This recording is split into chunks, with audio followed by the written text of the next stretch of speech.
সুকান্ত বা ওর যেসব দলবল অফিস কাছারি চালায় ওগুলো মানে নেতা হিসেবে সুকান্ত শুভেন্দু জুতো পালিশ করার যোগ্য নেই। সুকান্ত এক শিক্ষিত ডক্টরেট আছে, সেই জায়গায় শুভেন্দু তিক্রমবাজ। মানুষ হিসেবে সুকান্ত বেশি গ্রহণযোগ্য। লোকসভা ভোটে বাংলায় বিজেপির বিপর্যয়ের পর প্রকাশ্যে চলে এসেছে সুকান্ত মজুমদার এবং শুভেন্দু অধিকারীর দ্বন্দ্ব। আর বঙ্গ বিজেপিতেই চিড় যখন ক্রমেই চওড়া হচ্ছে, তখন ইঙ্গিতপূর্ণ মন্তব্য শোনা গেল কুণাল ঘোষের গলায়। সুকান্ত মজুমদার এবং শুভেন্দু অধিকারীর মধ্যে দ্বিতীয় জনকেই ঢালাও নম্বর দিচ্ছেন তিনি।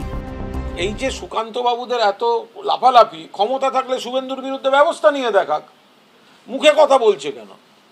শুভেন্দু অধিকারী আমাদের শত্রু, আমাদের নেত্রী, আমাদের নেতাকে কুৎসিত ভাষায় আক্রমণ করে। ও যে ভাষায় কথা বলে আমরা সে ভাষায় ওকে উত্তর দিই, আমি সে ভাষায় ওকে উত্তর দিই। কিন্তু ও সারা পশ্চিমবঙ্গে অন্তত ঘোরার চেষ্টা করে। বিজেপিটা ছিল কোথায়? বিজেপিটা যেটুকু মানে দিলীপ বাবুদের সময় আর তারপরে শুভেন্দু অধিকারী। এখন শুভেন্দুকে চারটি খারাপ কথা বললে চারটি খারাপ কথার জবাব দেওয়া যায়, তো বাকিদের তো কেউ নম্বরও দিই না। শুভেন্দু অধিকারী আছে বলে বিজেপিটা ভেসে আছে, তো এর বাইরে কোথায়? নেতা হিসেবে সুকান্ত শুভেন্দু জুতো পালিশ করার যোগ্য নেই। শুভেন্দু অধিকারীকে কুণাল ঘোষের এই ঢালাও সার্টিফিকেট দেওয়ার মধ্যে কেউ কৌশল দেখছেন, কেউ আবার ভবিষ্যতের রাজনীতির সম্ভাব্য সমীকরণের ছাপ দেখতে পাচ্ছেন। কিন্তু কুণাল যখন শুভেন্দুর পাশে, তখন সৌগত রায় আবার সুকান্ত মজুমদারের পাশে।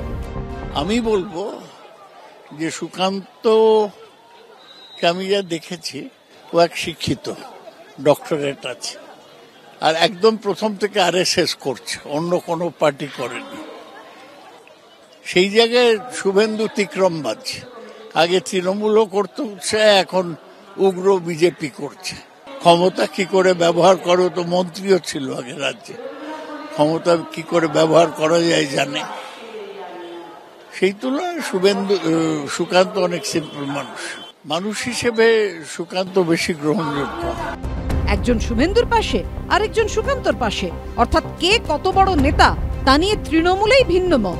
বিজেপির প্রাক্তন রাজ্য সভাপতি তথাগত রায় এ প্রসঙ্গে সোশ্যাল মিডিয়ায় লিখেছেন, তৃণমূলের আচরণ অতি বিচিত্র। এর আগে দিলীপ ঘোষকে প্রচুর সাধুবাদ দিত, এখন হঠাৎ শুভেন্দুর প্রশংসায় কুণাল ঘোষ আত্মহারা। আশ্চর্য দিশেহারা পার্টি। শুভেন্দু অধিকারীর পাশে দাঁড়াচ্ছেন কুণাল ঘোষ, আবার সুকান্ত মজুমদারের পাশে সৌগত রায়। কি উদ্দেশ্যে, কি কারণে? কোনো বিশেষ রাজনৈতিক কৌশল কাজ করছে? মুসলমানকে গাল দিয়ে অপমান করার মধ্য দিয়ে তৃণমূলের হাত শক্ত করছে, এবং তাদের রাজনীতিতে কি হবে জানি না, তবে তৃণমূলের হাত শক্ত হবে, এটা তার বক্তব্যের মধ্যে পরিষ্কার। তার জন্যেই তৃণমূল আবার তাদের বিরুদ্ধে সেই আক্রোশ নেই। তৃণমূল এখন হাত বাড়িয়ে দেবে, আলিঙ্গন করতে পারে। শেষ অবধি কি হয় সেদিকেই সবার নজর। আশাবুল হোসেন, বিজেন্দ্র সিংহ ও কৃষ্ণেন্দু অধিকারীর রিপোর্ট, এবিপি আনন্দ।